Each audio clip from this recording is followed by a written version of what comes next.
Your phone is a slot machine, and your attention is the jackpot. Here's how Silicon Valley hacked your brain's reward system to keep you broke and unhappy. Have you ever found yourself scrolling endlessly through social media, long after you planned to stop? You opened an app for just a minute, and suddenly, an hour has vanished. You feel a strange mix of emptiness and anxiety, but you can't seem to put the phone down. If this sounds familiar, you're not alone, and it's not a coincidence. This experience is by design. Today, we're diving deep into the science behind why social media can make you feel miserable. And it all comes down to one powerful chemical in your brain, dopamine. Now, you've probably heard of dopamine. It's often called the feel-good hormone, but that's a bit of an oversimplification. Dopamine is more accurately the motivation molecule. It's what drives you to seek out rewards.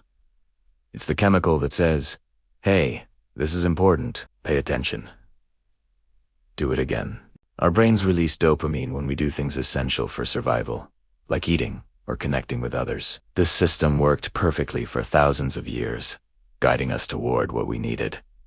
But then, social media came along. These platforms figured out how to hijack this ancient reward system. They turned our natural desire for social connection into a 24/7 digital casino. And we're the ones pulling the lever over and over again. Let's look at the core mechanics. Think about likes, comments, and new followers. Each one is a small, unpredictable reward. When you post a photo, you don't know how many likes it will get. This uncertainty is key. It's the same principle that makes slot machines so addictive. You pull the lever, or in this case, refresh your feed not, knowing what you'll get. Sometimes you get nothing, but sometimes you hit a little jackpot, a bunch of notifications. That ding, or red badge, triggers a small burst of dopamine. Your brain learns that checking your phone might lead to a reward. This is called a variable reward schedule, and it's one of the most powerful tools for shaping behavior. If you got a reward every single time, you'd eventually get bored. If you never got a reward, you'd give up. But when the rewards are unpredictable, your brain gets hooked. The anticipation itself becomes the driver. The dopamine isn't just released when you get the like, it's released in anticipation of the like. That's why the urge to check your phone is so strong. You're not just looking for validation, you're chasing the dopamine hit that comes with the possibility of it. Think about the pull to refresh feature. The inventor of this mechanism, Loren Brichter, has openly said he modeled it after a slot machine. You pull down the screen, wait with bated breath, and see what new content rolls in. It's a gamble every single time. Will it be an amazing meme, an important news update, or just another picture of your cousin's lunch? The unpredictability keeps you pulling.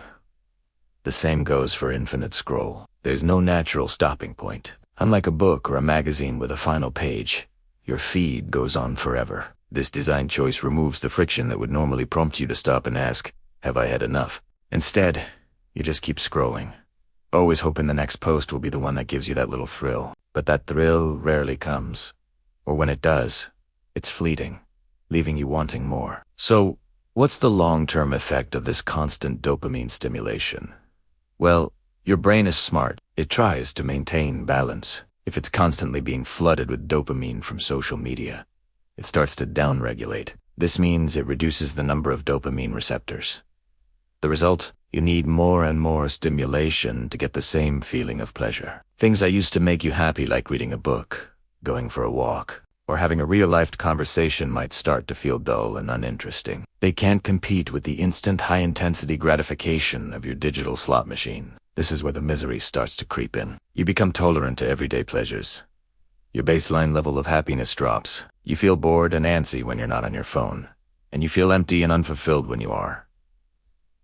It's a vicious cycle. You feel bad, so you turn to social media for a quick dopamine fix, which in the long run makes you feel even worse by desensitizing your brain's reward system. And let's not forget social comparison. Social media presents a curated, filtered, and often fake version of reality. You're constantly bombarded with images of people on exotic vacations, celebrating huge successes, and living seemingly perfect lives. Logically, you know it's not the full picture, but your brain's emotional center doesn't always listen to logic. It sees this constant stream of better and starts to think, why isn't my life like that? This social comparison is a recipe for envy, inadequacy, and low self. Every scroll can feel like a tiny cut, slowly chipping away at your sense of self. The combination is toxic.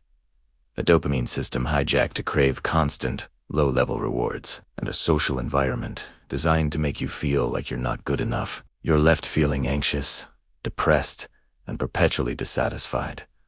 So, how do we break free? How do we reclaim our brains and our happiness? The answer is unnecessarily to delete all your accounts and move into a cabin in the woods, so for some, that might be tempting. The key is to become more intentional with our technology use. First, recognize the enemy. Understand that these platforms are designed to be addictive. It's not a personal failing or a lack of willpower on your part. You're up against teams of engineers and psychologists whose job is to capture and hold your attention. Giving yourself that grace is the first step. Next, create friction. Make it harder to get your dopamine fix. The best way to do this is to turn off all non-essential notifications. Yes, all of them. No more dings, pings, or red bubbles calling out to you. You decide when to check your apps, not the other way around. Move your social media apps off your home screen and into a folder, or even delete the apps from your phone and only check them on a computer. The more steps it takes, the more likely you are to pause and ask, do I really need to do this right now? Another powerful technique is to set time limits. Most smartphones now have built-in features that allow you to track your screen time and set daily limits for specific apps. Use them. It can be shocking to see how much time you're actually spending, and a hard cutoff can be the wake-up call you need. You can also try a dopamine detox. This means taking a deliberate break from dopamine activities, like social media, and instead engaging in low dopamine, high-effort activities. Read a physical book. Go for a long walk without your phone. Have a deep, face-to-face conversation. It will feel incredibly boring and difficult at first, because your brain is screaming for its usual fix. But if you push through that initial discomfort, you'll start to reset your dopamine baseline. The world will start to seem more vibrant and interesting again.